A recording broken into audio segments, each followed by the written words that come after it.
Red हुई जिसमें 3 आतंकवादी मारे गए, जिसमें शीर्ष लश्कर कमांडर भी शामिल है। किस तरह से देखा है?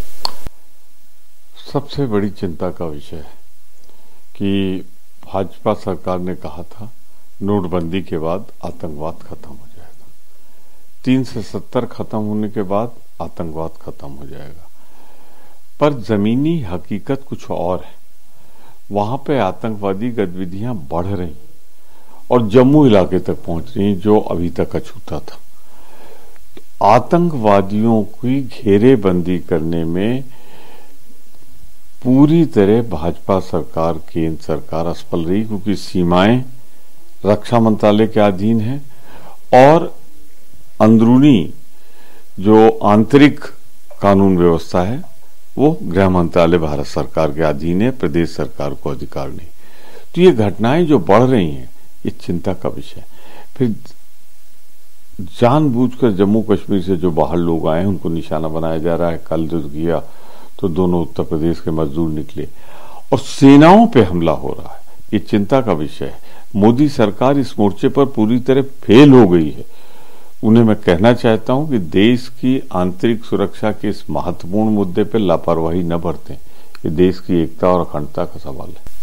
गिरिराज सिंह ने कहा है कि झूठ बोलना कांग्रेस के डीएनए में हो, चाहे मल्लिकार्जुन खड़गे हो, चाहे राहुल गांधी हो। झूठ के दम पे वो जो है अपनी सत्ता बनाना चाहते हैं। झूठ की पैदाइशी है केंद्र और प्रदेश की भाजपा सरकार। झूठ के गर्भ से निकली है। शुरुआत देखिए, 15 लाख देंगे, इस पर 2014 जीत लिया। 2 करोड़ नौकरियां देंगे तो 11 साल में 22 करोड़ नौकरियां मिलनी चाहिए, जबकि उल्टा हुआ है। जो नौकरियां थी खत्म हुई हैं। 38 सालों का इतिहास, 39 सालों के इतिहास में इतनी ज्यादा बेरोजगारी कभी नहीं रही है। कहा था किसानों को दुगना देंगे, उनकी उपज का दुगना लाभ मिलेगा। आज तक बहुत जगह न्यूनतम समर्थन मूल्य भी तय नहीं है और लागत निकलना मुश्किल हो रही किसानों की। इसके अलावा इनका जो महिलाओं की सुरक्षा का आदा था वो भी असफल साबित हुआ। तो भारतीय जनता पार्टी झूठ का पुलिंदा है। हर झूठ हर चुनाव में बोलती है और इसीलिए सब मोर्चे पर असफल होने के बाद अब लग रहा है वोट नहीं मिलने वाला है, तो धर्म के आधार पे जाति और धार्मिक ध्रुवीकरण कर रहे हैं, सांप्रदायिकरण कर रहे हैं। योगी आदित्यनाथ को धमकी भी ली है कि अगर उन्होंने 10 दिन के अंदर इस्तीफा नहीं दिया तो उनको भी बाबा सिद्दीकी की तरह मार देंगे। किस तरह से? देखिए, उत्तर प्रदेश के मुख्यमंत्री सुरक्षा के दृष्टिकोण से एक अभेद सुरक्षा में रहते हैं, पर सुरक्षा पे कोई लापरवाही नहीं होनी चाहिए, जांच होनी चाहिए।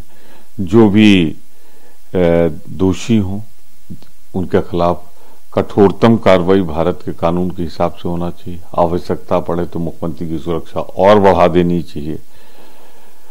परंतु चुनाव के मौके पर ऐसी धमकियां जैसे अभी 1-2 मिली थी, झूठी साबित हुई, तो क्या ही चुनाव के दृष्टिकोण रखते हुए धमकी दी गई, इसकी भी जांच होनी चाहिए। For exclusive and insightful videos, subscribe to our new channel ABP Live Premium.